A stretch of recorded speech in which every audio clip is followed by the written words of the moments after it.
So you want to see how I've made this? Let's have a watch.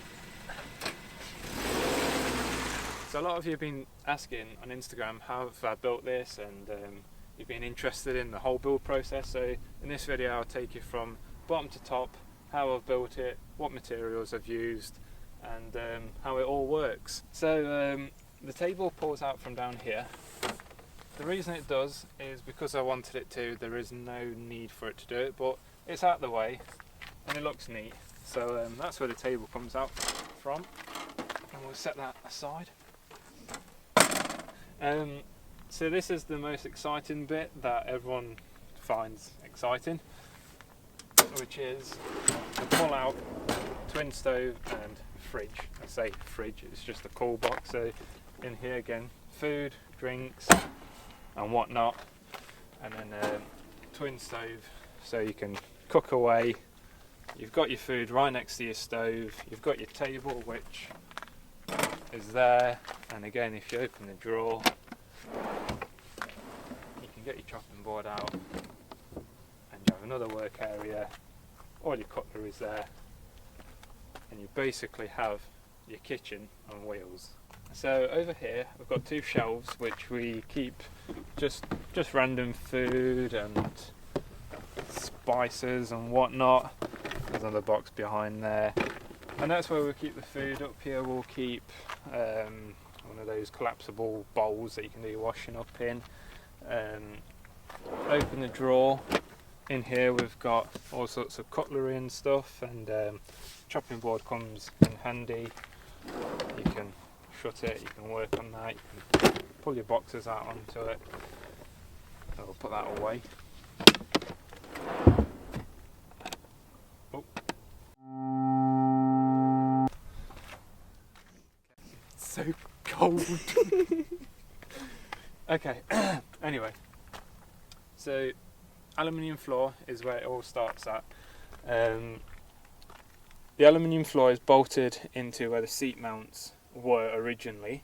Over here on this side of the car I've used a piece of angle iron that I've bolted to the car, and the angle iron's bolted to the car using riv nuts, and the aluminium floor then bolts to the angle iron.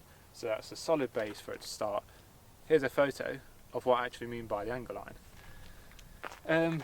Moving on, the wooden battens is where the table goes in. The table slides in on this bottom edge, and then obviously this bigger piece is what the boot build is then sat on. The table can't move around because the carpet is rather snug. One thing I didn't account for when measuring everything was the carpet, so I had to sit there and actually shave the carpet to actually get the table to fit. But you learn. Moving upwards, the next floor I managed to reuse from a previous Jimny, and everything is then built to this floor, or this cabinet area. Moving on to the drawer. Drawer pulls out all the way so you can gain access to the back. It's not just going to stop halfway. It's all made out of plywood. The entire boot build really is made out of plywood. The drawer is all held together by angle. I didn't want to actually put a screw into the wood because it might split it open, and that's the last thing I need.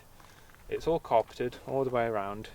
To keep the drawer shut in place, I've got a special Chinese camper van button, which, as you see, never always works first time, but it keeps it closed, and then again pulls out. How many times is it going to do that? Moving up, so we've got two shelves here. Shelves are again made out of plywood.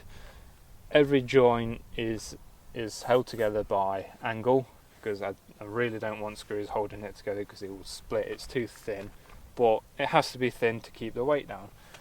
I've used dome head bolts here, just looks nice, and sliding your bits and bobs in and out. You don't want to have a normal hex head bolt or something that's going to scratch away at your stuff. So dome heads there. Top shelf, you can just put your phone there, your keys or whatnot whilst you're actually cooking away. again, dome heads, just, you know, you can run your hand across and you're fine, you don't get caught. Moving on to the slides. So these slides are made out of aluminium, the trays are aluminium. A good friend of mine made the trays for me. More special Chinese gizmos, gadgets, whatever you want to call them. They're good, they do the job. They're rather strong, to say they're only a few pound. So these obviously pull out on just normal drawer slides. I think they were like £6 online. The aluminium tray, just simple sheet of metal that was bent into the tray. The edges were, sorry, the corners were welded.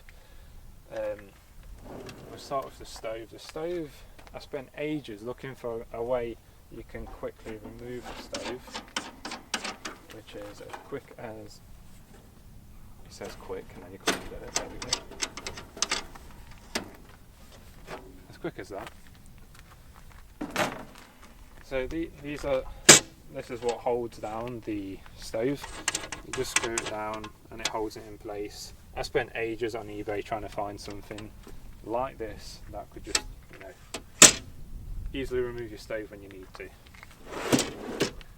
The fridge I've modified, sorry go outdoors.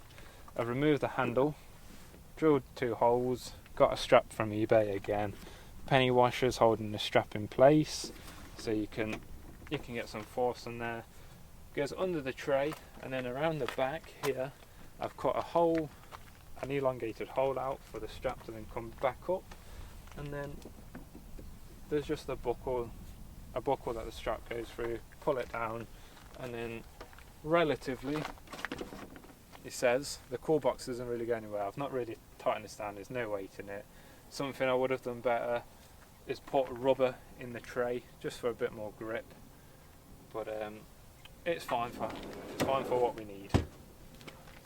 And that's about it. There's not much more. It's relatively simple for someone who just enjoys making this sort of stuff. So yeah, if you enjoy the video, give it a thumbs up, subscribe to see more, and follow me on Instagram. Instagram links in the description below. Yeah, thank you for watching.